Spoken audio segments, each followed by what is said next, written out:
Okay, so back at the table, but gonna talk about something a little bit different today, and that's buying models from eBay.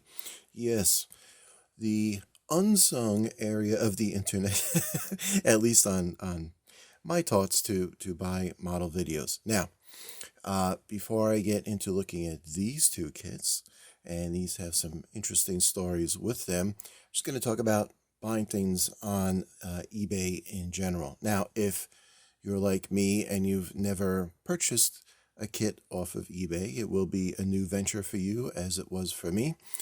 It really wasn't even something I had thought of, as a real, viable place to go and buy kits because I'm usually looking at, what's new and packaged in, hobby store, Hobby Lobby, whatever the case may be, or if I just order something off of Amazon or Mega Hobby, something like that, you know, it's a pretty obvious thing. You see, you click, you take it off the shelf and you buy it.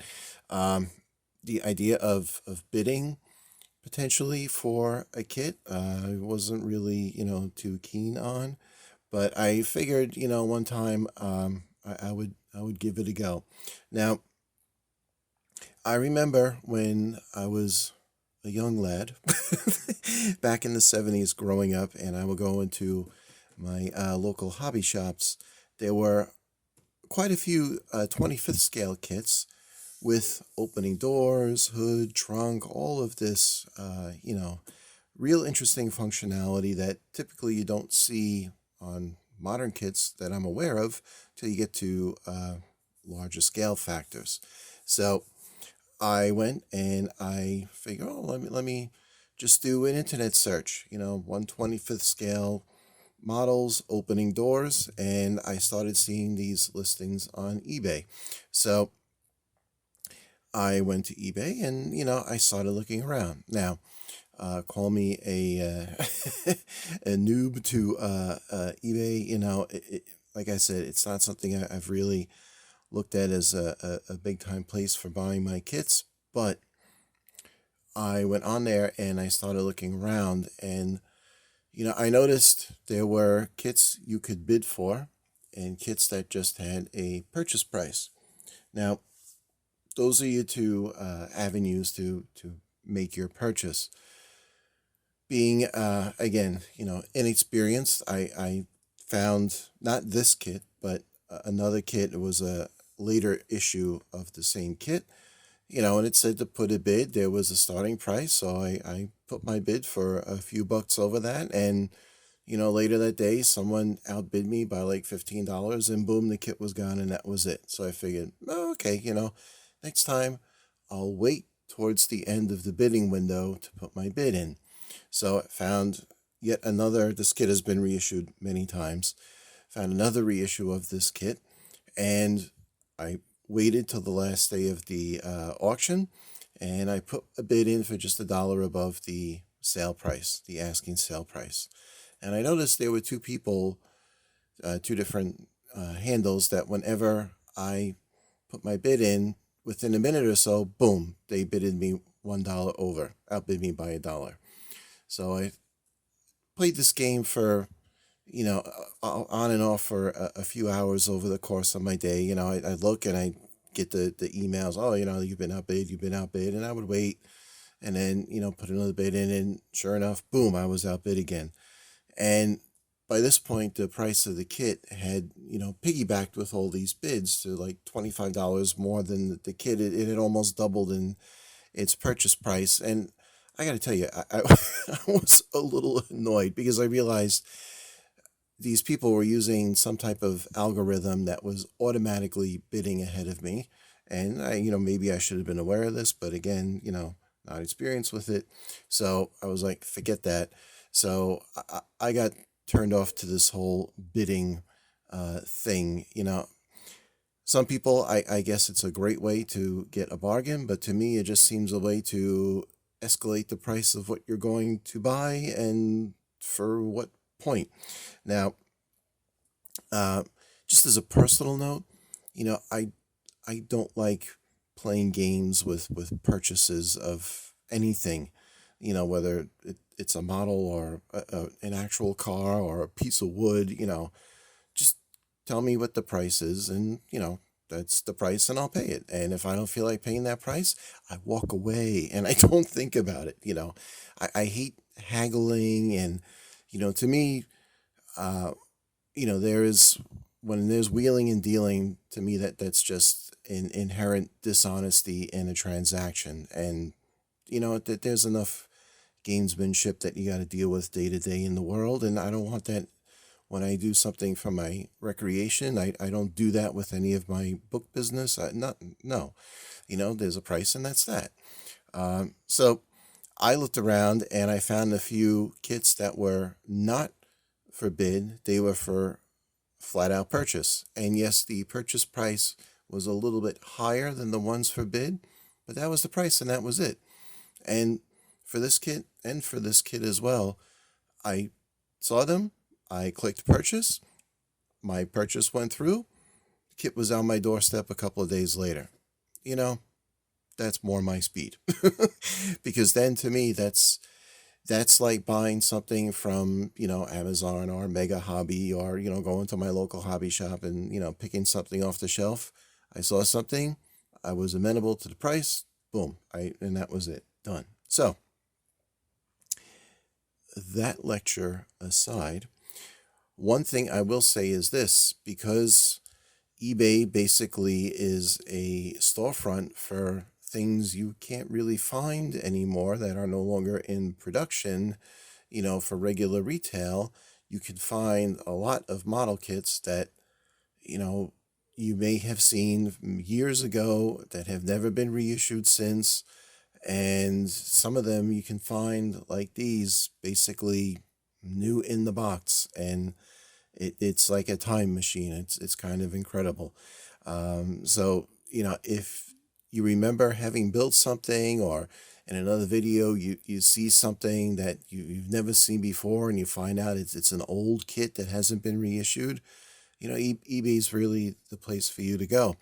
That said, some of these older kits, they get ridiculously expensive. There's a kit that I had built. It had been reissued by testers way back. It was a 1/12 scale Lamborghini. And, when I got back into, regularly building, I thought, that's something I like to building in, because it's a really incredible kit. Found it on eBay, hundreds and hundreds of dollars. And the dream went, because I'm not paying that kind of money for one kit. Anyway, so let's talk about these guys. Now, I'll put this guy aside first. The Packard Boattail Speedster. Now, I love this era of American cars.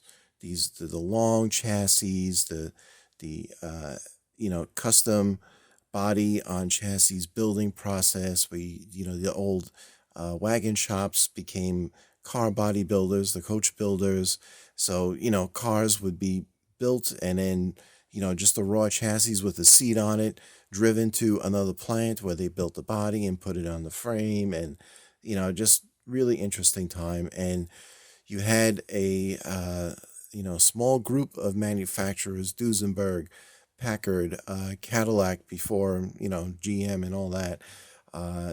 And they just made these incredibly beautiful cars, not everyone's taste, but I really like them. And Monogram, in the late 70s, they did a whole series of these kinds of cars. And I built quite a few of them. And I remember I had a little shelf on a bookcase in my room, and, I just loved to build them and line them up there. Now, when I was a kid, I was a big fan of Monogram models, because these kits were molded in color.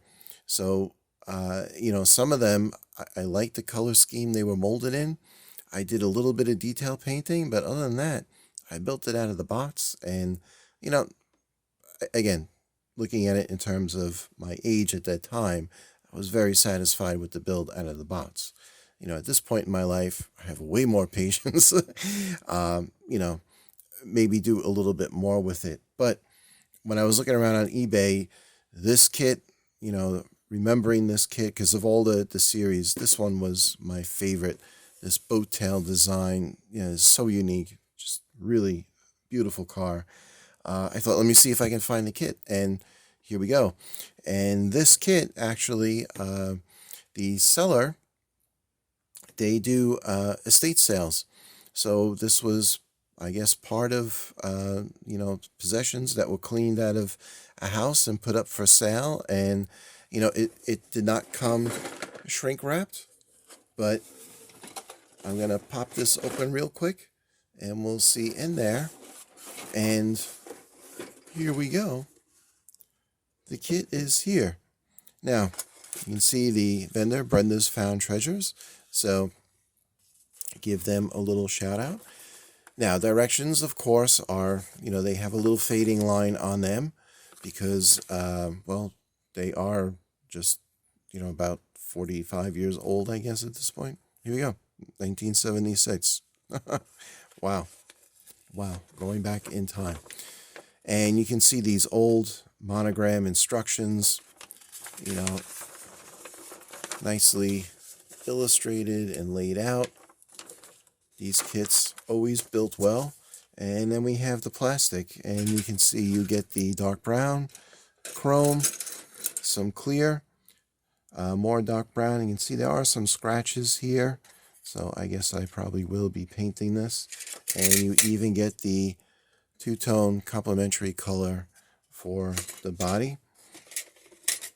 We have our tires. They're pretty nice tires, but what was really nice with these kits as well, they gave you the inserts for the white walls, so you didn't even have to do any painting there. Nice hood. And there we go. So this will be getting a build at some point. I really look forward to doing this one. And I'm going to go as close to that as possible. When I was a kid and I built this one up, I didn't spray. I kept the original colors that were molded in the box, but I did do the accent line and the buff colored interior, and it was a real nice looking machine. Now, for this other kit, the second kit, we're going to take a look at. We have this 57 Chevy. Now, funny thing with this kit, as I had said, there were two other reissues of this kit that I tried to get through this bidding tomfoolery nonsense. But this one I found, again, it was, I believe it was just excess stock that was sitting somewhere. The kit is in its original shrink wrap. I have not opened it yet. I did slice the shrink wrap just so I could pop the box here. But an interesting thing with this one, aside from the nice pictures, all the opening doors, hood, trunk, looks like a pretty nicely detailed kit. But to give you an idea of how things change. Now here is the original price sticker. This, I don't know if that's actually Kmart, but Key1. But you saw this kit sold for $2.38. This kit is a 1966 issue. So when I open this box, there's 56 years of, almost 56 years of this not being disturbed, since it was shrink wrapped at the factory and closed up.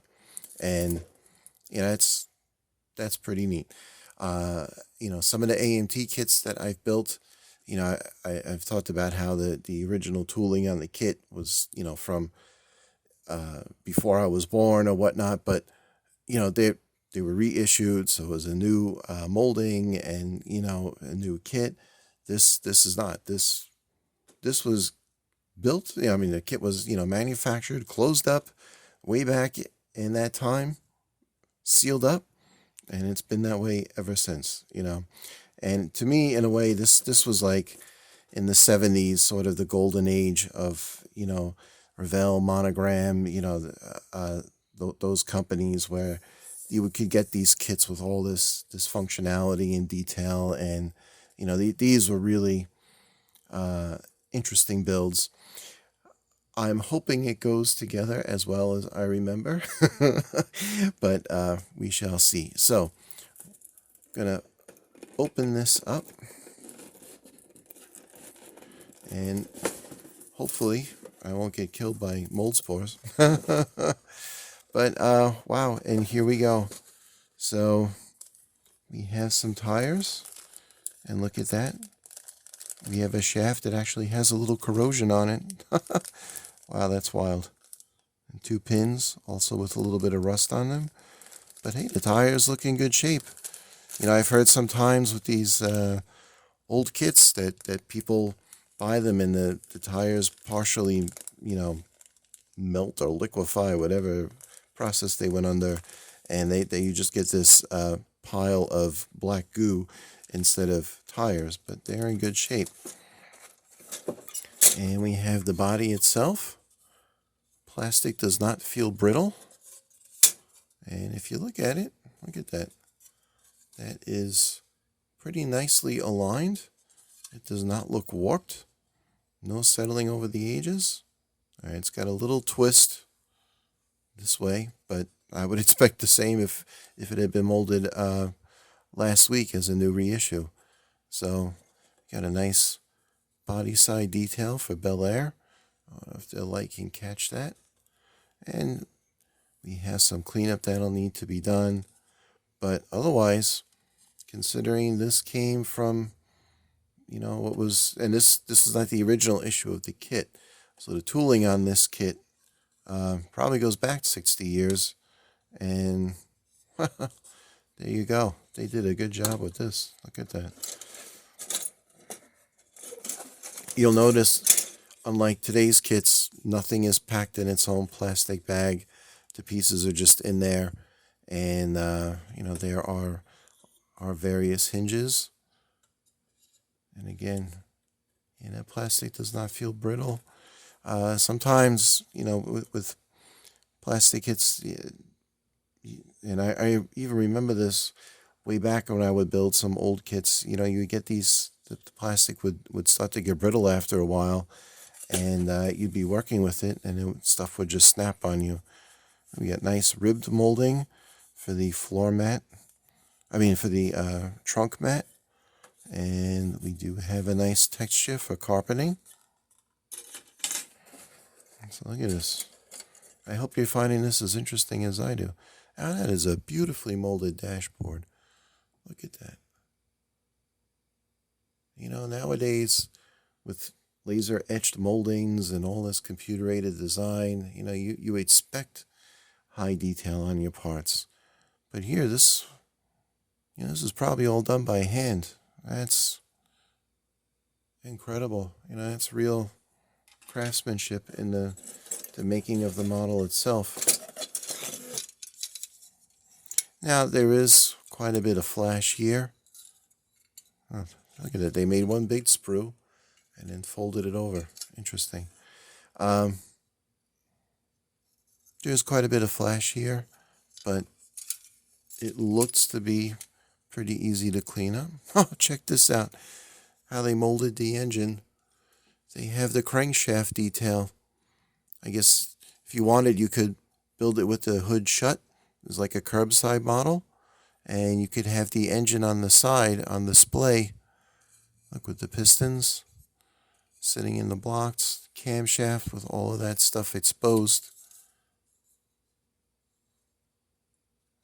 That would be an interesting way to build it. But I'm not going to be doing that, of course. I want the engine in there. Look at a nice relief on the door panels. This is good stuff. Here we go. So my firewall, grill, a radiator, all this stuff. And looking at it too, the sprues are kind of going a bunch of different directions, but the parts themselves look pretty true. Oh, we have more. Look at this. Either you get to build two different kinds of engines, or yeah, looks like you get to build two different kinds of engines. Here too, we have all the crankshaft detail. That's nice stuff.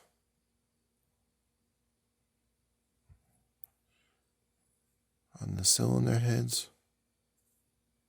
Very nice. Oh, now see, this is very old school. A piece of clear. That is the windshield. Or is that the back window? But the clear parts were just thrown in there. Again, this is the way packing was done in the old days. And you can see, got some scratches on there.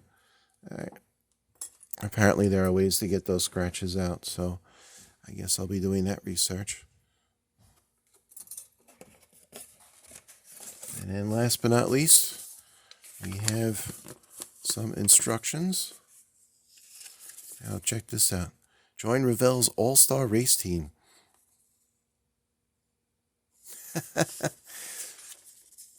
You know, I remember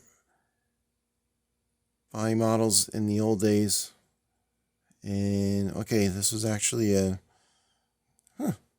when I bought it, they said it was a 1966 issue of the kit, but this is 1975 and it was in the box, so I guess this was a few reissues later than they had advertised. Doesn't matter, still cool. But you know, before the internet, I remember, you know, models would come with these, you know, mailing cards. Everything had to be done by mail. No going online to a website and clicking and getting. You know, these model clubs. This was a pretty big thing. And they give you, here we go. You would get a tool set. You would get a wallet-sized Master Modelers Club membership card. Yeah, look at that. I don't know what would happen if you mail this in. It would probably, I guess, come back to you. No receiving address. And here it's 1973. So, yeah, definitely a kit that had been around. And again, some old school instructions here with these types of drawings. You know, no CAD cam or anything here. It's all hand done. Neat stuff. But it looks pretty clear the way it all goes together. You get little descriptions on the bottom. They give you little building tips. You know, that's neat stuff. Oh, sorry, I was cut off. General information. These little building tips. You know, because you didn't have an internet to go on and get information on these things. And yeah, here, so you get two complete engine assemblies if you want to build a racer or a stock. Yeah, pretty neat. So yeah, there we go. Those are my two experiences with eBay purchases. Without bidding. Bought them flat out. So, good stuff. Try to be careful putting this all back in. You know, the Joker models, they're boxed, only to be opened and unpacked, never to be repacked. You know, when I build models, I like to keep just the cover of the lid and the instructions, you know, just because a lot of times I like to just hold on to the box art. I don't know. But, you know, might just keep this as a spare parts box because the one I have is getting pretty full. So, anyway, there we go. So that's buying stuff off of eBay, my little adventure on eBay. Now, in summation, I got two kits that I really like, really looking forward to build. But it's a mixed bag, you know. Now, the other thing was I searched specifically for kits that were as new, you know, original package, unbuilt. You can find lots of kits for quite a bigger discount, partially assembled, and I don't know. I got to tell you, for me, when I have something that I'm building, I want to build it from start to finish. I don't want to pick up where somebody already started working on it and, it's half done, or worse, it's half botched. And now I got to go and start, correcting and trying to make it look, into some kind of halfway decent salvage job. Because then I just assume not bother. So, buyer beware. Anyway, so this was something a little bit different. Hope you found it enjoyable, educational. If you were going to go on eBay and look for something, well, now maybe you know a little bit more about it than I did when I looked. So that's that. Going to get back to building, and that's all for now. Yeah. So thank you. Please do like, share, subscribe. All that great YouTube stuff, and I'll see you with the next build.